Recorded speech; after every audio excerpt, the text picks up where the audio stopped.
हिमालय की बर्फीली गोद में बसा एक ऐसा धाम जिसे केवल मंदिर कहना शायद इसके महत्व को कम आंकना होगा। बद्रीनाथ, जिसे धरती का वैकुंठ कहा जाता है, लेकिन क्या यह सच में सिर्फ श्रद्धा का केंद्र है या फिर किसी ऐसे लोक का द्वार जहां भौतिक संसार की सीमाएं समाप्त हो जाती हैं?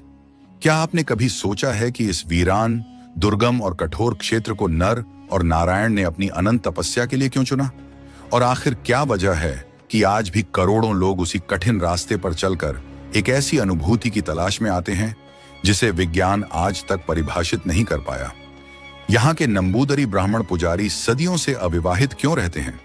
क्या यह केवल परंपरा है या फिर कोई ऐसा दिव्य अनुशासन जो देह से नहीं, आत्मा से जुड़ा है? और भगवान बद्रीनाथ की वह प्रतिमा, क्या वह साधारण मूर्ति है या स्वयं प्रकट हुई शालिग्राम शिला जिसे किसी मानव ने नहीं गढ़ा? एक और रहस्य, जब देश के अधिकांश मंदिर पूरे वर्ष खुले रहते हैं तो बद्रीनाथ धाम साल के केवल 6 महीने ही क्यों दर्शन देता है? क्या शीतकाल में भगवान यहाँ विराजमान नहीं रहते? यदि नहीं तो उस समय वे कहां जाते हैं? और क्या सच में उन महीनों में पूजा किसी गुप्त स्थान पर होती है जहां केवल कुछ विशेष साधक ही पहुंच पाते हैं? मंदिर के कपाट बंद होने के बाद भी जो अखंड ज्योति निरंतर जलती रहती है, उसे कौन प्रज्वलित रखता है? जब चारों ओर बर्फ, सन्नाटा और निर्जनता होती है, तब वह अग्नि कैसे जीवित रहती है? क्या यह किसी मानवीय व्यवस्था का परिणाम है या उस शक्ति का प्रमाण जो युगों से इस स्थान की रक्षा कर रही है? और बद्रीनाथ में माता लक्ष्मी की उपासना स्त्रीवेश में क्यों की जाती है? कहा जाता है कि देवी लक्ष्मी स्वयं बद्री वृक्ष का रूप लेकर भगवान की तपस्या की ढाल बनी थी। क्या यही कारण है कि इस क्षेत्र को बद्रीनाथ नाम मिला? ब्रह्म कपाल, वह स्थान जहां पिंडदान करने से आत्मा को मोक्ष प्राप्त होता है। लेकिन क्यों? क्या वास्तव में यहां ब्रह्मा जी का शीश गिरा था? और क्या वह आज भी किसी अदृश्य रूप में वहां विद्यमान है? वसुधारा जलप्रपात, जहां गिरता हुआ जल केवल उन्हीं लोगों को स्पर्श करता है जिनका अंतःकरण शुद्ध माना जाता है। क्या यह महज लोक कथा है या उस दिव्य चेतना का चयन जो केवल सत्य को स्वीकार करती है? और फिर आता है भीम पुल। कहा जाता है कि यह वही विशाल शिला है जिसे महाबली भीम ने सरस्वती नदी पर रखा था ताकि द्रौपदी पार जा सके। हजारों वर्षों से यह शिला वहीं स्थित है, बिना हिले, बिना टूटे। क्या यह सिर्फ एक चट्टान है या किसी अलौकिक शक्ति से बंधा हुआ द्वार? बद्रीनाथ का प्रसाद इतना विशेष क्यों माना जाता है कि कुछ श्रद्धालु उसे ग्रहण करने के बाद भीतर एक अलग ही चेतना का अनुभव करते हैं? तप्त कुंड, जहां पानी का तापमान हमेशा लगभग 54 डिग्री रहता है, जबकि आसपास की हवा शरीर को जमा देने वाली ठंड से भरी होती है। यह ऊष्मा कहां से आती है? क्या यह भूगर्भीय ऊर्जा है या किसी दिव्य अग्नि का संकेत? और क्यों यहां मौन को सबसे बड़ी साधना माना गया है? क्या शब्दों से दूर रहकर ही साधक उस शक्ति से जुड़ सकता है जिसे कहा नहीं जा सकता, केवल महसूस किया जा सकता है? कहा जाता है कि नर और नारायण पर्वत धीरे धीरे एक दूसरे की ओर बढ़ रहे हैं और जिस दिन ये दोनों मिल जाएंगे उस दिन बद्रीनाथ का मार्ग सदा के लिए बंद हो जाएगा। क्या यह केवल मान्यता है या किसी आने वाले परिवर्तन का संकेत? क्या आपने गौर किया कि बद्रीनाथ धाम में कुत्ते कभी नहीं भौंकते? और बादल बरसते तो हैं लेकिन गरजते नहीं, बिजली चमकती है पर कड़कती नहीं। क्या यह प्रकृति का संयोग है या किसी दिव्य मर्यादा का पालन? मंदिर में शंख क्यों नहीं बजाया जाता, जबकि सनातन परंपरा में शंख को अत्यंत पवित्र माना गया है? और जोशी मठ में भगवान नरसिंह की प्रतिमा, क्या सच में उनका हाथ धीरे धीरे क्षीण होता जा रहा है? और जिस दिन वह पूर्ण रूप से विलीन होगा उस दिन क्या कलियुग का संतुलन बदल जाएगा? क्या बद्रीनाथ धाम और कलियुग के अंत के बीच कोई गहरा संबंध है? इन सभी रहस्यों, कथाओं और संकेतों को जानने के लिए इस वीडियो को अंत तक अवश्य देखें, क्योंकि आज हम आपको बद्रीनाथ धाम के उन पहलुओं से रूबरू कराने वाले हैं जिन्हें जानने के बाद इस धाम को देखने का आपका नजरिया पूरी तरह बदल जाएगा। नमस्कार मित्रों, बद्रीनाथ धाम के रहस्यों को समझने से पहले हमें इसकी उत्पत्ति की कथा जाननी होगी, क्योंकि बद्रीनाथ केवल एक तीर्थ नहीं बल्कि सनातन परंपरा की जीवित चेतना है। पौराणिक कथाओं के अनुसार इस दिव्य क्षेत्र की स्थापना स्वयं भगवान विष्णु से जुड़ी है, लेकिन बहुत कम लोग जानते हैं कि यह भूमि कभी भगवान शिव और माता पार्वती का निवास स्थान थी। हिमालय की इस गोद में शिव परिवार निवास करता था और उनकी उपस्थिति से यह क्षेत्र तपस्या के लिए सर्वोत्तम माना जाता था। परंतु जब भगवान विष्णु की दृष्टि इस स्थान पर पड़ी तो वे इसकी दिव्यता से अत्यंत प्रभावित हुए।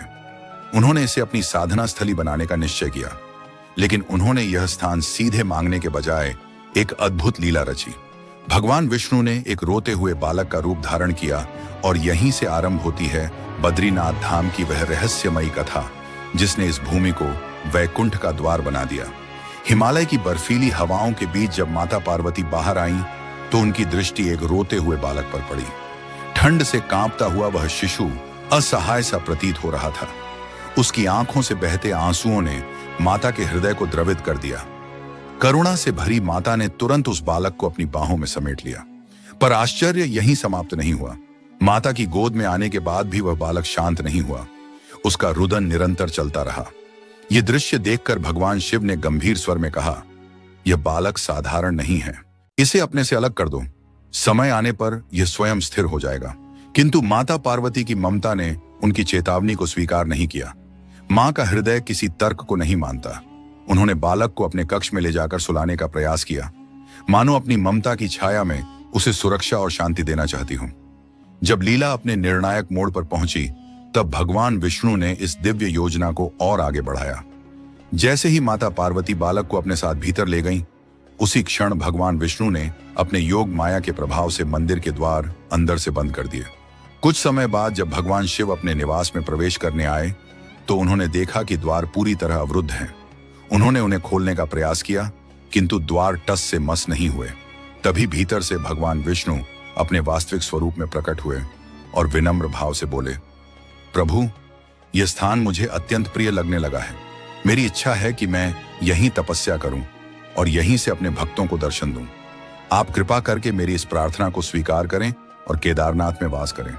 भगवान शिव, जो सदा दूसरों की भावनाओं और इच्छाओं का सम्मान करते हैं, मंद मुस्कान के साथ इस अनुरोध को स्वीकार कर लेते हैं। वे उस स्थान को छोड़कर केदारनाथ की ओर प्रस्थान करते हैं और भगवान विष्णु यहीं स्थायी रूप से निवास करने लगते हैं। यही कारण है कि बद्रीनाथ और केदारनाथ दोनों ही धामों को सनातन परंपरा में असाधारण आध्यात्मिक महत्व प्राप्त है। आज भी भगवान शिव केदारनाथ में और भगवान विष्णु बद्रीनाथ में अपने भक्तों को दर्शन देते हैं। समय के प्रवाह के साथ यह पवित्र स्थल प्राकृतिक आपदाओं और बाहरी आक्रमणों के कारण क्षतिग्रस्त होता चला गया, किंतु 8वीं शताब्दी में इस धाम का पुनर्जागरण हुआ, जब आदि गुरु शंकराचार्य ने इसका पुनः उद्धार किया। मान्यता है कि उन्हें स्वप्न में भगवान विष्णु के दर्शन हुए, जिसमें अलकनंदा नदी के समीप एक शालिग्राम शिला के रूप में भगवान की उपस्थिति का संकेत मिला। शंकराचार्य ने उस दिव्य शिला को खोजकर विधि विधान से स्थापित किया और तभी से बद्रीनाथ धाम पुनः सनातन धर्म के प्रमुख तीर्थों में गिना जाने लगा। ऐसा कहा जाता है कि बद्रीनाथ में भगवान नारायण आज भी योग ध्यान की अवस्था में विराजमान है। यही कारण है कि यह स्थान केवल श्रद्धालुओं के लिए ही नहीं, बल्कि साधकों और तपस्वियों के लिए भी अत्यंत विशेष माना जाता है। यहाँ आने वाले भक्तों को ऐसा अनुभव होता है मानो वे किसी अदृश्य दिव्य शक्ति के सानिध्य में खड़े हों। यह मंदिर केवल पत्थरों से बना ढांचा नहीं, बल्कि आत्मिक उन्नति का एक जीवंत द्वार है। हिमालय की ऊंची चोटियों से घिरा यह धाम समुद्र तल से लगभग 10,170 फीट की ऊंचाई पर स्थित है। समीप बहती अलकनंदा नदी इसकी पवित्रता को और भी गहरा कर देती है। मान्यता है कि इसी क्षेत्र में नारद मुनि ने भगवान विष्णु की कठोर तपस्या की थी और उन्हें साक्षात दर्शन प्राप्त हुए थे। इतिहास, अध्यात्म और प्रकृति तीनों का अद्भुत संगम बद्रीनाथ धाम को सनातन संस्कृति की अमूल्य धरोहर बनाता है। हर वर्ष लाखों श्रद्धालु यहाँ केवल दर्शन के लिए नहीं, बल्कि आत्मिक शांति और ईश्वर की अनुभूति के लिए आते हैं। यह यात्रा बाहरी नहीं, बल्कि भीतर की यात्रा बन जाती है, जो व्यक्ति को जीवन के गहरे रहस्यों से परिचित कराती है।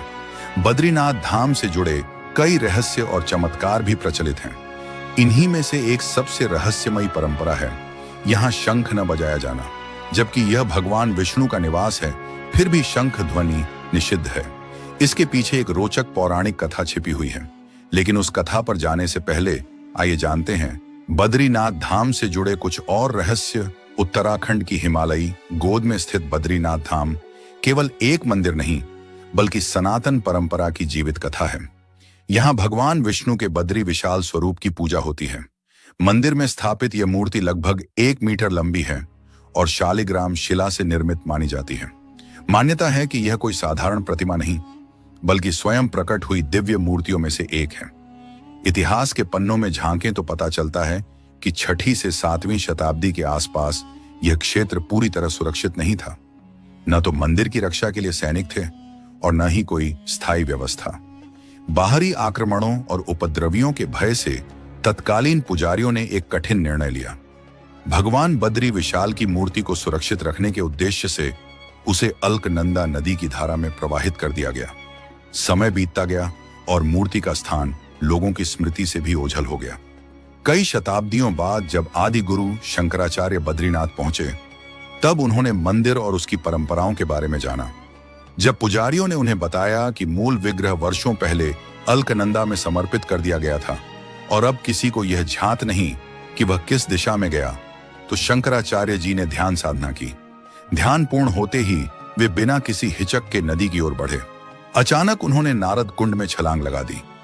यह दृश्य देखकर वहां उपस्थित लोग घबरा गए, क्योंकि नारद कुंड को अत्यंत गहरा और प्रचंड माना जाता है। ऐसा लगता था कि वहां से कोई जीवित लौट ही नहीं सकता। लेकिन शंकराचार्य सामान्य पुरुष नहीं, दिव्य चेतना से ओतप्रोत महापुरुष थे। कुछ ही क्षणों बाद जब वे जल से बाहर आए, तो उनके हाथों में भगवान बद्री विशाल की वही पावन मूर्ति थी। उसी क्षण से इस मूर्ति की पुनः स्थापना की गई और तब से लेकर आज तक उसी दिव्य विग्रह की पूजा निरंतर होती आ रही है। यह प्रतिमा केवल पत्थर का आकार नहीं, बल्कि भक्तों के लिए स्वयं भगवान विष्णु की जीवंत उपस्थिति का प्रतीक है। आज जिस दर्शन का सौभाग्य हमें प्राप्त होता है, वह आदि गुरु शंकराचार्य की तपस्या और संकल्प का परिणाम है। बद्रीनाथ धाम केवल आध्यात्मिक ऊर्जा का केंद्र नहीं, बल्कि चमत्कारों और ऐतिहासिक घटनाओं से जुड़ा एक अनुपम तीर्थ है। यहां आने वाला प्रत्येक भक्त मूर्ति के दर्शन मात्र से भीतर एक गहन शांति और दिव्यता का अनुभव करता है। ऐसा प्रतीत होता है मानो स्वयं नारायण भक्त के सामने विराजमान हो। शास्त्रों में यह भी वर्णन मिलता है कि बद्रीनाथ एकमात्र ऐसा धाम है जहां वर्ष के 6 महीने मनुष्य भगवान नारायण की सेवा करते हैं और शेष 6 महीने देवताओं द्वारा पूजा संपन्न की जाती है। केदारनाथ की भांति बद्रीनाथ मंदिर के कपाट भी शीत ऋतु में विधि पूर्वक बंद कर दिए जाते हैं। भाई दूज के शुभ दिन मंदिर के द्वार बंद होते हैं और अक्षय तृतीया के अवसर पर पुनः भक्तों के लिए खोल दिए जाते हैं। कपाट बंद होने की तिथि विजयदशमी को घोषित की जाती है, जबकि कपाट खुलने की तिथि का निर्धारण महाशिवरात्रि के दिन होता है। जब भी जीवन में बद्रीनाथ धाम जाने का अवसर मिले, तो भगवान बद्री विशाल के चरणों में शीश झुकाने के साथ साथ आदि गुरु शंकराचार्य को नमन अवश्य करें, क्योंकि उन्हीं के प्रयासों से यह दिव्य मूर्ति आज भी हमें दर्शन देकर ईश्वर की अनंत कृपा का अनुभव कराती है। अब प्रश्न यह उठता है कि बद्रीनाथ धाम के कपाट हर वर्ष लगभग 6 महीनों तक बंद क्यों रहते हैं? इसका उत्तर आस्था से पहले प्रकृति में छिपा है। उत्तराखंड के चमोली जनपद में स्थित बद्रीनाथ धाम समुद्र तल से अत्यधिक ऊंचाई पर विराजमान है। शरद ऋतु के समाप्त होते ही, यानी अक्टूबर के अंत से लेकर अप्रैल तक, यह पूरा क्षेत्र भयंकर ठंड और लगातार बर्फबारी की चपेट में आ जाता है। कई कई फीट मोटी बर्फ की परत सड़कें, घाटियां और पर्वतीय रास्तों को पूरी तरह ढक लेती हैं। ऐसे में न केवल श्रद्धालुओं का, बल्कि पुजारियों का भी यहां पहुंचना असंभव हो जाता है। इन्हीं कठोर प्राकृतिक परिस्थितियों को ध्यान में रखते हुए और शास्त्रीय परंपराओं के अनुसार हर वर्ष इस अवधि में बद्रीनाथ मंदिर के कपाट विधिपूर्वक बंद कर दिए जाते हैं। इसका उद्देश्य केवल सुरक्षा नहीं, बल्कि यह सुनिश्चित करना भी है कि मंदिर की पवित्रता और धार्मिक मर्यादाएं अक्षुण्ण बनी रहें। लेकिन कपाट बंद होने का अर्थ यह नहीं कि भगवान बद्री विशाल की पूजा रुक जाती है। कहा जाता है कि मंदिर बंद होने के बाद भगवान की निरंतर उपासना जोशी मठ स्थित भगवान नरसिंह मंदिर में होती है। वहां बद्री विशाल की उत्सव मूर्ति स्थापित की जाती है और पूरे शीतकाल में सभी दैनिक अनुष्ठान वहीं संपन्न किए जाते हैं। यह परंपरा कोई नई नहीं, बल्कि सहस्राब्दियों से चली आ रही एक जीवंत धार्मिक परंपरा है, जिसका आध्यात्मिक महत्व अत्यंत गहरा माना जाता है। जब ग्रीष्म ऋतु में अक्षय तृतीया के पावन अवसर पर बद्रीनाथ धाम के कपाट पुनः खोले जाते हैं, तब एक अत्यंत रहस्यमय दृश्य श्रद्धालुओं को देखने को मिलता है। मंदिर के गर्भगृह में एक दीपक पहले से जलता हुआ पाया जाता है। मान्यता है कि यह दीप देवताओं द्वारा प्रज्वलित किया गया होता है और 6 महीने तक दिव्य लोक में पूजा संपन्न होती रहती है। बद्रीनाथ धाम से जुड़ा यह रहस्य इसे केवल एक तीर्थ नहीं बल्कि एक अद्वितीय आध्यात्मिक केंद्र बना देता है, जहां मानव और देवलोक के बीच की दूरी मिट जाती है। इन सभी रहस्यों में सबसे अद्भुत है मंदिर की अखंड ज्योति। कहा जाता है कि कपाट बंद किए जाने से पहले मुख्य पुजारी विधि विधान के साथ गर्भगृह में इस ज्योति को प्रज्वलित करते हैं। इसके बाद 6 महीनों तक जब पूरा क्षेत्र बर्फ से ढका रहता है और मंदिर में कोई मानव प्रवेश नहीं करता, तब भी यह ज्योति निरंतर जलती रहती है, वह भी बिना किसी तेल या बाती के। जब मंदिर के द्वार दोबारा खोले जाते हैं तो वही ज्योति ज्यों की त्यों जलती हुई मिलती है। यह दृश्य श्रद्धालुओं के मन में विस्मय और भक्ति दोनों को एक साथ जगा देता है। विज्ञान आज तक इस घटना का कोई स्पष्ट और ठोस उत्तर नहीं दे पाया है। क्या यह किसी विशेष प्राकृतिक प्रक्रिया का परिणाम है, कोई अज्ञात ऊर्जा सिद्धांत, या फिर दैवीय शक्ति की अभिव्यक्ति? सनातन परंपरा में इस ज्योति को भगवान बद्री विशाल की दिव्य उपस्थिति का प्रतीक माना जाता है। यह विश्वास है कि कपाट बंद होने के बाद स्वयं देवता यहां पूजा करते हैं और उसी दिव्य तेज से यह ज्योति प्रज्वलित रहती है। जो भी श्रद्धालु इस दृश्य का साक्षात्कार करता है, उसके लिए यह अनुभव जीवन भर की स्मृति बन जाता है। इसके अतिरिक्त बद्रीनाथ मंदिर की एक और अनोखी परंपरा है। यहाँ मुख्य पुजारी, जिन्हें रावल कहा जाता है, केवल केरल के नंबूदरी ब्राह्मण ही बन सकते हैं। इस परंपरा की स्थापना 7वीं शताब्दी में आदि शंकराचार्य ने की थी। मान्यता है कि उन्होंने ही भगवान नारायण की मूर्ति को नारद कुंड से निकालकर बद्रीनाथ धाम में पुनः प्रतिष्ठित किया था। आदि शंकराचार्य का उद्देश्य केवल धार्मिक पुनर्स्थापना तक सीमित नहीं था। वे भारत की सांस्कृतिक और आध्यात्मिक एकता को मजबूत करना चाहते थे। इसी भावना के अंतर्गत उन्होंने यह व्यवस्था बनाई कि उत्तर भारत के प्रमुख मंदिरों में दक्षिण भारतीय ब्राह्मण सेवा करें और दक्षिण भारत के मंदिरों में उत्तर भारतीय ब्राह्मण। यह परंपरा आज भी बद्रीनाथ धाम में जीवित है। इन्हीं रहस्यों, परंपराओं और अद्भुत मान्यताओं के कारण बद्रीनाथ धाम केवल एक तीर्थ स्थल नहीं बल्कि सनातन संस्कृति की जीवन चेतना का प्रतीक बन जाता है। इस व्यवस्था के पीछे एक गहरा उद्देश्य छिपा था। भारत के विभिन्न क्षेत्रों में रहने वाले लोग एक दूसरे की परंपराओं से परिचित हों, अलग अलग संस्कृतियों के बीच संवाद बने और सनातन धर्म की मूल एकता सदैव अक्षुण्ण रहे। बद्रीनाथ मंदिर में मुख्य पुजारी यानी रावल बनने का मार्ग अत्यंत कठिन और अनुशासित होता है। इस पद के लिए केवल वही नंबूदरी ब्राह्मण चुने जाते हैं जिन्हें वेदों तथा सनातन शास्त्रों का गहन और प्रामाणिक ज्ञान हो। रावल नियुक्त होने से पहले उन्हें नायब रावल के रूप में सेवा करनी होती है। इस दौरान वे मंदिर की सभी परंपराओं, अनुष्ठानों और विधियों को व्यवहारिक रूप से सीखते हैं ताकि भविष्य में पवित्र सेवा का निर्वाह पूरी निष्ठा और शुद्धता के साथ कर सकें। बद्रीनाथ धाम में इस दिव्य व्यवस्था का संचालन बद्रीनाथ मंदिर समिति द्वारा किया जाता है, जो न केवल योग्य पुजारियों का चयन करती है बल्कि उनके प्रशिक्षण और धार्मिक मर्यादाओं के पालन को भी सुनिश्चित करती है। हजारों वर्षों से चली आ रही यह परंपरा बद्रीनाथ धाम की उस दिव्य पहचान को दर्शाती है जिसमें समय के साथ कोई बदलाव नहीं आया। यह केवल पूजा की विधि नहीं है बल्कि भारत की उस आध्यात्मिक सोच का प्रतीक है जहां अनेकता के बीच एकता का भाव जीवित रहता है। बद्रीनाथ धाम की मान्यताएं और परंपराएं इसे केवल एक मंदिर नहीं बल्कि एक रहस्यमय और अलौकिक ऊर्जा से भरा स्थान बना देती हैं, जिसकी दिव्यता हर भक्त के मन को भीतर तक स्पर्श करती है। इस पावन धाम से जुड़े कुछ नियम ऐसे हैं जो इसे अन्य तीर्थ स्थलों से बिल्कुल अलग और विशिष्ट बनाते हैं। इन्हीं में से एक अत्यंत रहस्यमयी परंपरा यह है कि बद्रीनाथ मंदिर में विराजमान भगवान विष्णु की प्रतिमा को कोई सामान्य भक्त स्पर्श नहीं कर सकता। यह विशेष अधिकार केवल मुख्य पुजारी, जिन्हें रावल कहा जाता है, को ही प्राप्त होता है। सदियों से यह नियम मंदिर की पवित्रता और दिव्य मर्यादा को बनाए रखने के लिए कठोरता से निभाया जाता रहा है।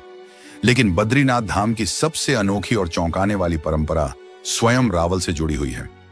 वर्ष में 2 विशेष अवसरों पर रावल को स्त्री वेश धारण करना पड़ता है। यह परंपरा केवल बाहरी रूपांतरण नहीं बल्कि गहरे आध्यात्मिक रहस्य और आस्था से जुड़ा हुआ एक अनुष्ठान है। बद्रीनाथ मंदिर में भगवान विष्णु अपने नर नारायण स्वरूप में विराजमान माने जाते हैं और यहाँ माता लक्ष्मी की उपस्थिति और पूजा को अत्यंत अनिवार्य माना गया है। मंदिर परंपरा के अनुसार जब विजयदशमी के आसपास शीतकाल के लिए मंदिर के कपाट बंद किए जाते हैं, तब माता लक्ष्मी के विग्रह को गर्भगृह में विशेष रूप से स्थापित किया जाता है। वहीं वसंत पंचमी के शुभ अवसर पर कपाट खुलने की तिथि तय की जाती है, जो सामान्यतः अप्रैल माह में होती है। इसी दौरान एक अत्यंत रहस्यमयी अनुष्ठान संपन्न किया जाता है, जिसमें रावल को देवी लक्ष्मी की सखी पार्वती का स्वरूप धारण करना होता है। धार्मिक मान्यताओं के अनुसार पुरुष द्वारा देवी को प्रत्यक्ष स्पर्श करना वर्जित माना गया है। इसी कारण इस अनुष्ठान में रावल पूर्ण रूप से स्त्री वेशभूषा में सज्जित होकर माता लक्ष्मी के विग्रह को मंदिर में लाते हैं। यह परंपरा बद्रीनाथ धाम की आध्यात्मिक ऊर्जा को और भी गूढ़ और रहस्यमय बना देती है। यही कारण है कि बद्रीनाथ मंदिर केवल एक तीर्थ स्थल नहीं रह जाता, बल्कि श्रद्धा, चमत्कार और दिव्यता का ऐसा केंद्र बन जाता है जहां हर नियम और हर परंपरा किसी न किसी आध्यात्मिक सत्य से जुड़ी हुई प्रतीत होती है। यहां आने वाला प्रत्येक भक्त स्वयं ईश्वर की उपस्थिति का अनुभव करता है। इसी धाम से जुड़ा एक और अत्यंत पवित्र और रहस्यमय स्थल है ब्रह्म कपाल। यह स्थान पिंडदान की परंपरा के लिए विशेष रूप से प्रसिद्ध है। मान्यता है कि स्वयं पांडवों ने यहीं अपने पितरों का पिंडदान किया था। तभी से यह क्षेत्र पूर्वजों की आत्मा की शांति और मोक्ष के लिए अत्यंत फलदायी माना जाता है। धार्मिक विश्वासों के अनुसार ब्रह्म कपाल में पिंडदान करने से पितरों को मोक्ष प्राप्त होता है और वे नरक लोक के बंधनों से मुक्त हो जाते हैं। स्कंद पुराण में भी ब्रह्म कपाल को एक श्रेष्ठ पितृ तीर्थ के रूप में वर्णित किया गया है। इस स्थान से जुड़ा एक और रहस्य भगवान शिव की कथा से संबंधित है। कहा जाता है कि जब ब्रह्मा जी अपनी ही सृष्टि शतरूपा के सौंदर्य पर मोहित हो गए थे, तब भगवान शिव ने अपने त्रिशूल से उनका 5वां सिर काट दिया। इस कारण शिव जी पर ब्रह्म हत्या का दोष लगा। इस पाप से मुक्ति पाने के लिए उन्होंने इसी स्थान पर कठोर तपस्या की थी। मान्यता है कि बद्रीनाथ के ब्रह्म कपाल में ही भगवान शिव को इस दोष से मुक्ति मिली थी। इसी वजह से यह स्थान न केवल पितरों के मोक्ष के लिए, बल्कि ब्रह्म हत्या जैसे महापाप से मुक्ति का भी प्रमुख तीर्थ माना जाता है। आज भी दूर दूर से श्रद्धालु यहाँ अपने पूर्वजों के लिए पिंड दान करने आते हैं, ताकि उनकी आत्मा को शांति मिले और वे सद्गति को प्राप्त कर सकें। बद्रीनाथ धाम की पवित्र भूमि पर स्थित वसुधारा जलप्रपात अपने भीतर एक अनोखा रहस्य समेटे हुए हैं। लगभग 400 फीट की ऊंचाई से गिरता यह झरना बद्रीनाथ मंदिर से करीब 4 किलोमीटर की दूरी पर स्थित है। देखने में यह भले ही एक प्राकृतिक जलधारा लगे, लेकिन इसकी पहचान केवल सौंदर्य तक सीमित नहीं है। यह स्थान गहरे आध्यात्मिक विश्वासों से जुड़ा हुआ माना जाता है। ऐसी मान्यता है कि महाभारत के पश्चात पांडवों ने जब स्वर्ग की ओर अपनी अंतिम यात्रा आरंभ की थी, तो वे इसी मार्ग से आगे बढ़े थे। कहा जाता है कि इसी स्थान पर सहदेव ने अपने नश्वर शरीर का त्याग किया था। इसी कारण यह क्षेत्र केवल तीर्थ नहीं, बल्कि त्याग और मोक्ष की स्मृति का प्रतीक भी माना जाता है। वसुधारा झरने से जुड़ा सबसे रहस्यमय विश्वास यह है कि इसका पवित्र जल सभी को समान रूप से स्पर्श नहीं करता। जनश्रुति के अनुसार जिनके मन में अशुद्ध विचार या पाप भावनाएं होती हैं, उनके ऊपर गिरते हुए भी यह जल उन्हें छूता नहीं। वहीं जिनका अंतःकरण निर्मल और भावनाएं सात्विक होती हैं, उन पर इसकी बूंदें स्वयं बरसने लगती हैं। इसी विश्वास के कारण इसे केवल जलप्रपात नहीं, बल्कि आत्मिक शुद्धि का द्वार माना जाता है। जब ऊंचाई से गिरती इसकी सूक्ष्म धाराएं सूर्य की किरणों से टकराती हैं, तो चारों ओर एक अलौकिक चमक फैल जाती है। यह दृश्य इतना मोहक होता है कि वहां उपस्थित हर व्यक्ति एक अलग ही ऊर्जा और शांति का अनुभव करता है। वसुधारा से कुछ ही दूरी पर स्थित है भीम पुल, एक ऐसा स्थल जो अपने आप में किसी चमत्कार से कम नहीं। यह पुल एक विशाल पत्थर से बना हुआ है, जिसे देखकर यह विश्वास करना कठिन हो जाता है कि यह प्राकृतिक रूप से संभव कैसे हुआ होगा। इसकी संरचना और इससे जुड़ी पौराणिक कथाएं हर श्रद्धालु और यात्री को विस्मित कर देती हैं। ऐसा प्रतीत होता है मानो यह पत्थर नहीं, बल्कि देव शक्ति द्वारा स्थापित कोई दिव्य मार्ग हो। यह स्थान केवल एक भौगोलिक बिंदु नहीं, बल्कि उस अदृश्य शक्ति की उपस्थिति का प्रमाण माना जाता है, जिसे भारतीय परंपरा सदियों से अनुभव करती आई है। मान्यताओं के अनुसार यही वह पावन स्थल है जहां महाबली भीम अपने भ्राताओं और द्रौपदी के साथ स्वर्गारोहण की अंतिम यात्रा पर आगे बढ़े थे। जब यह दिव्य यात्रा हिमालय की दुर्गम घाटियों से होकर गुजर रही थी, तब उनके मार्ग में एक उग्र और वेगवती सरस्वती नदी आ खड़ी हुई। उसका प्रचंड प्रवाह और विकट परिवेश देखकर सभी कुछ समय के लिए स्तब्ध रह गए। नदी को पार करना असंभव प्रतीत हो रहा था। उसी क्षण भीम ने अपने अतुल बल और अडिग संकल्प का परिचय दिया। उन्होंने पास ही पड़ी एक विशाल शिला को उठाया और असाधारण संतुलन के साथ उसे नदी के दोनों तटों पर इस प्रकार स्थापित किया कि वह एक प्राकृतिक पुल का रूप ले गई। यही वह पुल था जिसने स्वर्ग की ओर बढ़ने वाली इस यात्रा की पहली कठिन परीक्षा को पार कराया। आज भी उस शिला पर एक ऐसी निशानी मौजूद है जो इस कथा को और भी जीवंत बना देती है। कहा जाता है कि पत्थर पर भीम की 5 उंगलियों के स्पष्ट चिन्ह आज भी देखे जा सकते हैं। इन्हें देखकर ऐसा लगता है मानो यह शिला केवल पत्थर नहीं, बल्कि समय में अंकित एक सजीव इतिहास हो जिसे युग भी मिटा नहीं सके। सबसे आश्चर्यजनक तथ्य यह है कि इतनी भारी और विशाल चट्टान सदियों से बिना किसी कृत्रिम आधार के अपने स्थान पर स्थिर है। आधुनिक विज्ञान भी आज तक इसकी स्थिति का पूर्ण वैज्ञानिक उत्तर नहीं दे पाया है। प्रतिदिन सैकड़ों श्रद्धालु और यात्री इस पुल से होकर गुजरते हैं, फिर भी वह शिला अचल बनी रहती है। यह दृश्य मानो यह संकेत देता है कि किसी दिव्य शक्ति की छाया आज भी इसकी रक्षा कर रही हो। भीम पुल केवल अतीत की स्मृति नहीं, बल्कि महाभारत युग की उस चेतना का प्रतीक है जो आज भी हमारी संस्कृति में प्रवाहित होती है। यह स्थल हमें यह स्मरण कराता है कि जब दृढ़ निश्चय और सामर्थ्य एक साथ खड़े होते हैं, तब असंभव शब्द अपना अर्थ खो देता है। इस स्थान का अनुभव केवल आंखों से नहीं, बल्कि आत्मा से किया जाता है। यही कारण है कि यहाँ आने वाला हर व्यक्ति, चाहे वह इतिहास का शोधकर्ता हो, आध्यात्मिक साधक हो या सामान्य यात्री, अनायास ही नतमस्तक हो जाता है। हिमालय की गोद में स्थित बद्रीनाथ धाम भी इसी प्रकार आध्यात्मिक रहस्यों से घिरा हुआ है। यह धाम केवल अपने भव्य मंदिर और पौराणिक महत्व के लिए ही नहीं, बल्कि अपनी अनोखी प्रसाद परंपरा के लिए भी विशेष माना जाता है। यहाँ श्रद्धालुओं को मिलने वाला प्रसाद किसी मिठाई या फल के रूप में नहीं होता, बल्कि तुलसी की पत्तियों के रूप में दिया जाता है। यह साधारण तुलसी नहीं, बल्कि उस दिव्य भूमि की आत्मा से जुड़ा हुआ प्रसाद माना जाता है। भगवान विष्णु को अत्यंत प्रिय तुलसी बद्रीनाथ में उनके बद्री स्वरूप को अर्पित होकर स्वयं प्रसाद का स्वरूप धारण कर लेती है। ऐसी मान्यता है कि बद्रीनाथ और उसके आसपास के क्षेत्रों में एक विशिष्ट प्रकार की तुलसी प्राकृतिक रूप से उत्पन्न होती है, जो कठोर ठंड और कठिन जलवायु में भी अपनी दिव्यता बनाए रखती है। इस तुलसी को अन्य किसी उद्देश्य के लिए तोड़ना निषिद्ध माना जाता है। इसे केवल भगवान को अर्पित करने के लिए ही स्पर्श किया जाता है, जो इस परंपरा की पवित्रता को दर्शाता है। जब कोई श्रद्धालु इस तुलसी प्रसाद को ग्रहण करता है, तो वह केवल एक पत्ती नहीं लेता, बल्कि अपने साथ उस पावन धाम की ऊर्जा, आशीर्वाद और अटूट विश्वास को भी आत्मसात करता है। यही कारण है कि बद्रीनाथ की यह परंपरा आज भी श्रद्धा, संयम और आध्यात्मिक चेतना का प्रतीक बनी हुई है। बद्रीनाथ से लाई गई तुलसी की एक विशेष पहचान बताई जाती है। इसकी सुगंध सामान्य तुलसी की तरह कुछ दिनों में समाप्त नहीं होती, बल्कि महीनों तक वातावरण में बनी रहती है। ऐसा अनुभव होता है मानो उस सुगंध के साथ स्वयं भगवान विष्णु की उपस्थिति भी घर में ठहर गई हो। मान्यता है कि यह तुलसी केवल एक पौधा नहीं, बल्कि आध्यात्मिक ऊर्जा से ओतप्रोत एक दिव्य प्रतीक है।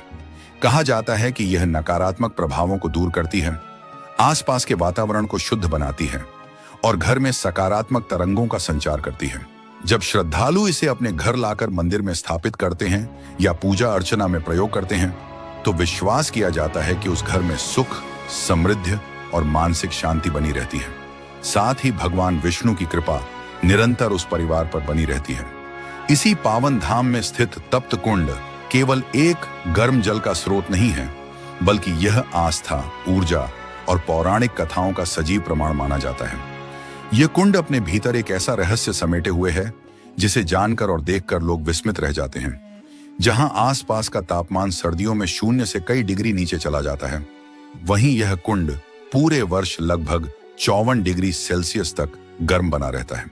वैज्ञानिक दृष्टि से यह घटना चौंकाने वाली हो सकती है, लेकिन आस्था की दृष्टि से इसे एक दैवीय संकेत माना जाता है।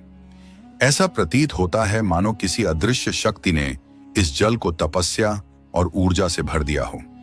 पौराणिक कथाओं के अनुसार यह स्थान सूर्यदेव की तपोस्थली रहा है।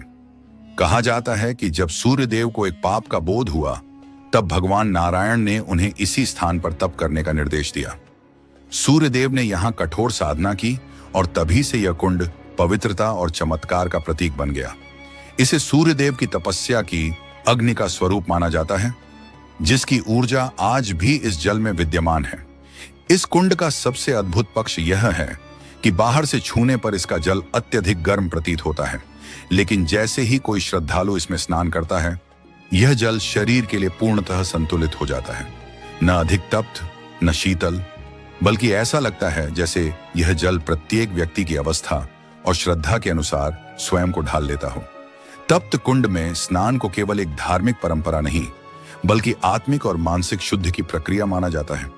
जन विश्वास है कि इस जल में स्नान करने से त्वचा संबंधी रोगों में लाभ मिलता है और मानसिक तनाव से राहत मिलती है। यह स्नान तन के साथ साथ मन को भी निर्मल करता है, मानो इसकी ऊर्जा आत्मा की गहराइयों तक पहुंच जाती हो। बद्रीनाथ धाम आने वाला हर श्रद्धालु जानता है कि तप्त कुंड में स्नान किए बिना यह यात्रा अधूरी मानी जाती है। यहाँ स्नान के दौरान जो अनुभूति होती है, उसे शब्दों में बांध पाना कठिन है। भीतर ऊर्जा का प्रवाह, ईश्वर से जुड़ाव और एक अदृश्य शक्ति की अनुभूति, यही तप्त कुंड की दिव्यता है, जहां आस्था, ऊष्मा और आत्मिक शांति एक साथ अनुभव की जाती है। यह कुंड अपने भीतर केवल गर्म जल नहीं, बल्कि युगों पुरानी साधना और पवित्रता की ज्वाला को आज भी संजोए हुए हैं। इसीलिए बद्रीनाथ धाम को केवल एक मंदिर नहीं, बल्कि एक जीवित तपोभूमि माना जाता है, जहां स्वयं भगवान हरि नारायण रूप में गहन तपस्या में लीन माने जाते हैं। वह स्थान केवल एक तीर्थ नहीं, बल्कि एक जीवित साधना स्थल है। बद्रीनाथ धाम के बारे में वर्षों से एक ऐसा रहस्य प्रचलित है, जिसने श्रद्धालुओं और साधकों को समान रूप से चकित किया है। कहा जाता है कि यहाँ प्रकृति भी मौन हो जाती है। न कुत्तों का भौंकना, न बादलों की गर्जना और न ही बिजली की कड़क। यह कोई सामान्य प्राकृतिक संयोग नहीं, बल्कि उस दिव्य ध्यान की छाया है जिसमें स्वयं भगवान श्रीमन नारायण लीन है। मान्यता है कि प्रभु की तपस्या इतनी गहन है कि कोई भी ध्वनि, कोई भी कंपन उसमें व्यवधान न डाले, इसलिए पूरी प्रकृति मानो निःशब्द साधक बन जाती है। सामान्यतः रात्रि में कुत्तों का भौंकना हर स्थान पर सुनाई देता है, किंतु बद्रीनाथ में उनकी उपस्थिति होते हुए भी यह दृश्य कभी देखने को नहीं मिलता। ऐसा प्रतीत होता है मानो इस भूमि की पवित्रता पशु पक्षियों की चेतना को भी स्पर्श कर लेती हो। यहाँ बिजली आकाश में चमकती अवश्य है, पर उसकी कड़क सुनाई नहीं देती। बादल बरसते हैं, लेकिन गरजते नहीं। मानो आकाश और धरती दोनों ये जान चुके हों कि यह कोई साधारण स्थल नहीं, बल्कि तप की रक्षा का क्षेत्र है। ये मौन केवल बाहरी वातावरण तक सीमित नहीं रहता। जो भी श्रद्धालु बद्रीनाथ की भूमि पर कदम रखता है, उसके भीतर भी एक अनकहा सुकून उतरने लगता है। यह शांति किसी वास्तु या वातावरण की नहीं, बल्कि उस तपस्वी ऊर्जा की अनुभूति है जो प्रभु के ध्यान से निरंतर प्रस्फुटित होती रहती है। बद्रीनाथ वह स्थान है जहां प्रकृति स्वयं भक्त बन जाती है और मौन उसकी भाषा बन जाता है। पर यह कथा यहीं समाप्त नहीं होती। बहुत प्राचीन समय की बात है, जब भगवान विष्णु इस पावन भूमि पर ध्यान योग में इतने गहरे लीन थे कि उन्हें न दिन का भान रहा, न रात्रि का। ऋतुएं बदलती रहीं, युग प्रवाहित होते रहे, पर उनका ध्यान अडिग बना रहा। उसी काल में इस क्षेत्र में भीषण हिमपात आरंभ हुआ। बर्फ की परतें इतनी घनी थीं कि उन्होंने न केवल धरती को ढक लिया, बल्कि स्वयं भगवान विष्णु का तपस्थल भी हिम में समा गया। यह दृश्य देख माता लक्ष्मी का हृदय व्याकुल हो उठा। उन्होंने देखा कि जिनके लिए सृष्टि चलती है, वही हिम में ढकते जा रहे हैं, और फिर भी उनका ध्यान अटूट है। तब देवी लक्ष्मी ने प्रेम और त्याग की पराकाष्ठा का परिचय दिया। उन्होंने अपने दिव्य रूप को त्याग कर एक बद्री वृक्ष अर्थात जंगली बेर के वृक्ष का रूप धारण कर लिया। उस वृक्ष रूप में देवी लक्ष्मी हिम, वर्षा और धूप से प्रभु की रक्षा के लिए स्थिर खड़ी रहीं। युगों बीत गए, काल प्रवाहित होता रहा, लेकिन देवी का वह प्रेममय तप अडिग बना रहा। जब भगवान विष्णु का ध्यान पूर्ण हुआ और उन्होंने नेत्र खोले, तो देखा कि उनकी रक्षा करने वाला वही बद्री वृक्ष हिम में लिपटा खड़ा है, जिसके भीतर स्वयं लक्ष्मी विराजमान है। यह दृश्य देख प्रभु का हृदय कृतज्ञता और प्रेम से भर उठा। उन्होंने देवी से कहा, जिस प्रकार मैंने तप किया उसी प्रकार तुमने प्रेम का तप किया है। इस धाम में अब मेरी पूजा केवल अकेले नहीं बल्कि हमारे संयुक्त समर्पण के प्रतीक के रूप में होगी। और क्योंकि माता लक्ष्मी ने बद्री वृक्ष के रूप में प्रभु की रक्षा की थी, इसलिए इस पावन धाम को संसार ने बद्रीनाथ के नाम से जाना। यही कारण है कि भगवान विष्णु का यह दिव्य धाम बद्रीनाथ कहलाया, अर्थात बद्री वन के स्वामी। यह स्थान केवल मानचित्र पर अंकित एक तीर्थ नहीं बल्कि त्याग, तप और प्रेम की जीवंत परंपरा का प्रतीक है। यहाँ साधना और समर्पण एक साथ पूजे जाते हैं। बद्रीनाथ की भूमि माता लक्ष्मी के अद्वितीय समर्पण और भगवान विष्णु की गहन तपस्या की अमर कथा को अपने भीतर समेटे हुए है। आज भी इस पावन धाम में असंख्य श्रद्धालु दर्शन के लिए आते हैं, किंतु बहुत कम लोग जानते हैं कि इस स्थान के नाम के पीछे एक ऐसी कथा छिपी है जहां निस्वार्थ प्रेम ने स्वयं को एक वृक्ष के रूप में अर्पित कर दिया। कहा जाता है कि देवी लक्ष्मी ने बद्री वृक्ष बनकर भगवान विष्णु की तपस्या की रक्षा की, एक ऐसा त्याग जो केवल सच्चे प्रेम से ही संभव है। हिमालय की ऊंची चोटियों में बसी यह केदार घाटी सिर्फ अपनी प्राकृतिक भव्यता के लिए नहीं जानी जाती, बल्कि यह सनातन संस्कृति की उस अग्नि को भी दर्शाती है जहां तप, धैर्य और आस्था सदियों से प्रज्वलित हैं। हिमालय की गोद में बसे ये दो पर्वत केवल पत्थर और बर्फ की संरचनाएं नहीं हैं, इन्हें नर और नारायण के नाम से जाना जाता है। वे अर्षि जो भगवान विष्णु के 24 अवतारों में गिने जाते हैं। कहा जाता है कि इन्हीं पर्वतों की छाया में नर और नारायण ने ऐसी तपस्या की थी जिसने स्वयं देवताओं को भी विस्मित कर दिया था। यह भूमि केवल अर्षियों की नहीं बल्कि ईश्वर की साधना से जागृत हुई भूमि मानी जाती है। इसी दिव्य क्षेत्र में स्थित है केदारनाथ, भगवान शिव का पावन ज्योतिर्लिंग।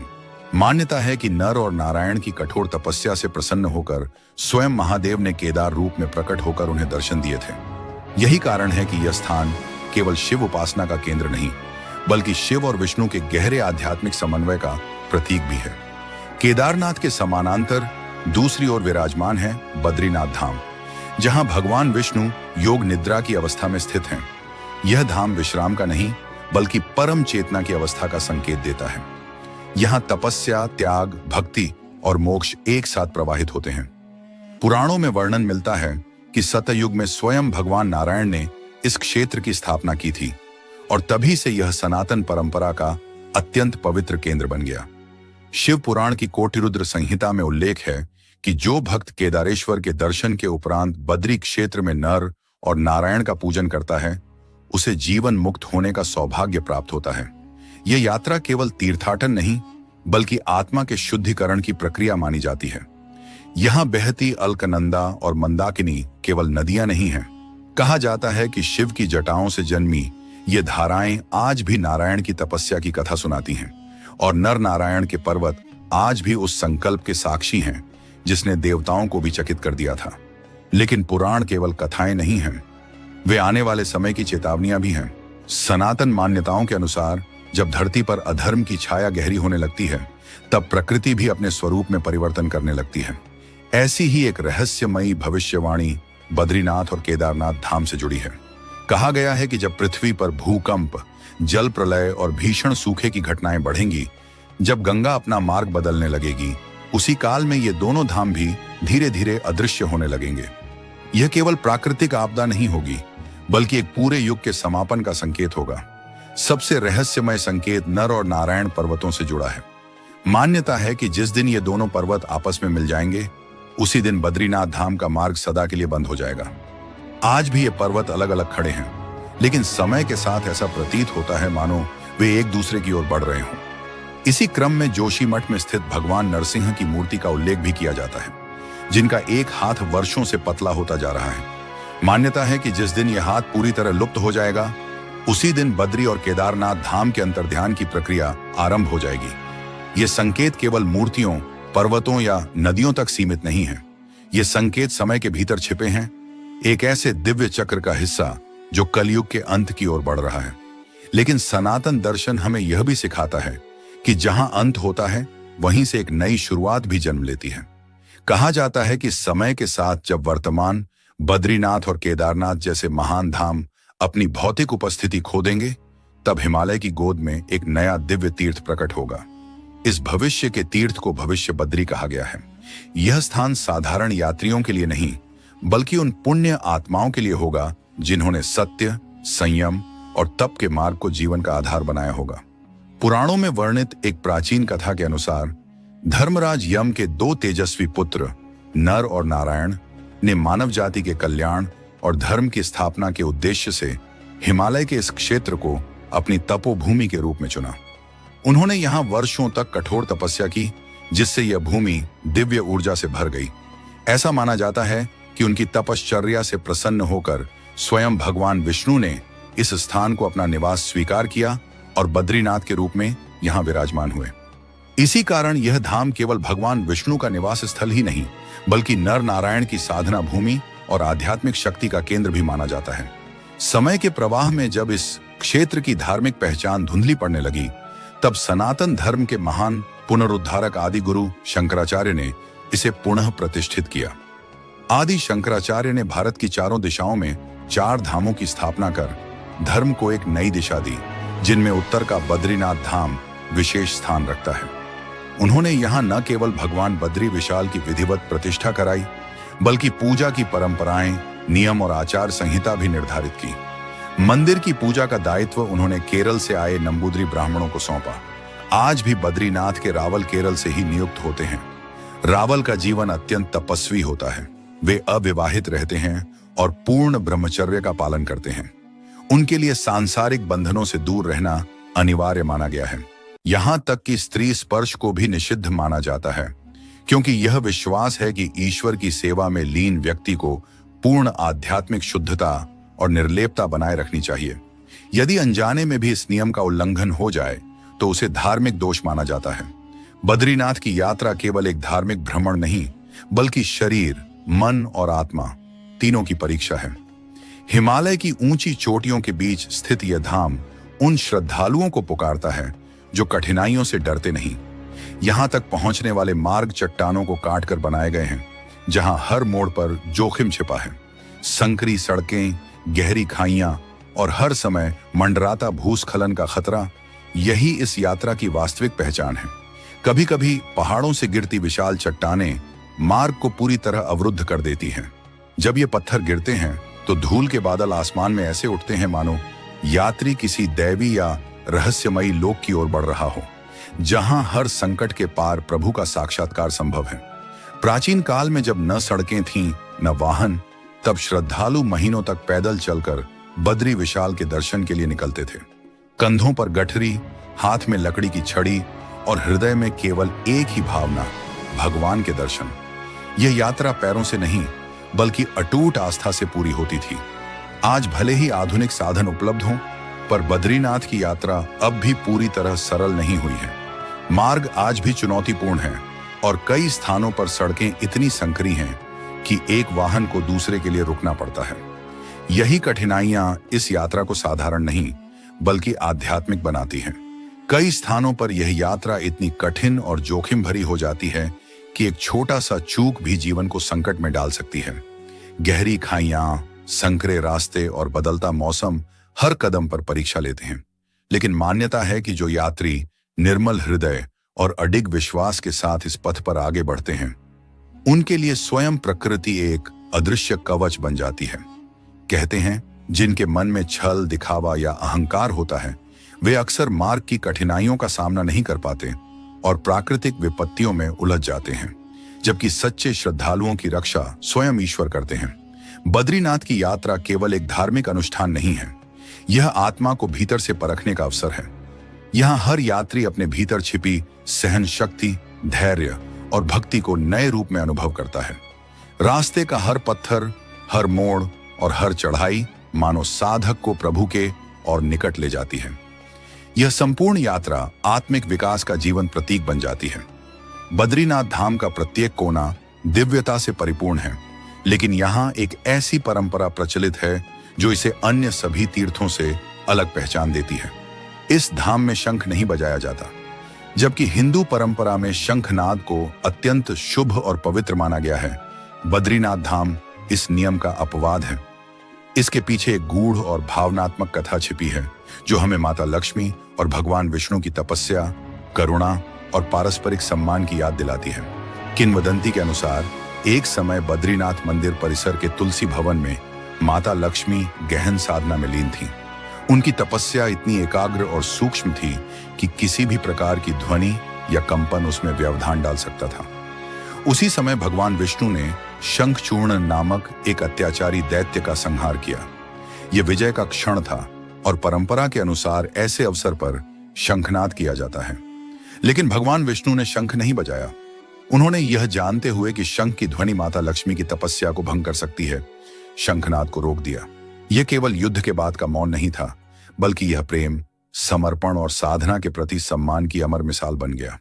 यहीं से बद्रीनाथ धाम में शंख बजाने की मनाही की परंपरा शुरू हुई, जो आज भी उतनी ही श्रद्धा से निभाई जाती है। आज भी मंदिर परिसर में न पुजारी शंख बजाते हैं और न ही श्रद्धालु। सभी भगवान विष्णु की उस मौन इच्छा का सम्मान करते हैं, चाहे शंखनाद को कितना ही पुण्यकारी क्यों न माना जाए। सामान्यतः शंख की ध्वनि को नकारात्मक ऊर्जा को दूर करने और वातावरण को शुद्ध करने का माध्यम माना जाता है, लेकिन बद्रीनाथ जैसे दिव्य स्थल पर माता लक्ष्मी की साधना की मर्यादा इस नियम से कहीं ऊपर मानी गई। यही परंपरा बद्रीनाथ धाम को विशिष्ट बनाती है और यह सिखाती है कि जहां सच्ची भक्ति होती है वहां अनुशासन, मर्यादा और श्रद्धा सर्वोपरि होते हैं। आशा है इस वीडियो के माध्यम से आपको कई प्रश्नों के उत्तर मिले होंगे और बद्रीनाथ धाम से जुड़ी कुछ अनसुनी बातें जानने का अवसर भी मिला होगा। यदि आपको यह प्रस्तुति पसंद आई हो तो वीडियो को लाइक करें और इसे अधिक से अधिक लोगों तक साझा करें। और यदि आपने अभी तक चैनल को सब्सक्राइब नहीं किया है तो कृपया सब्सक्राइब कर हमारा सहयोग करें।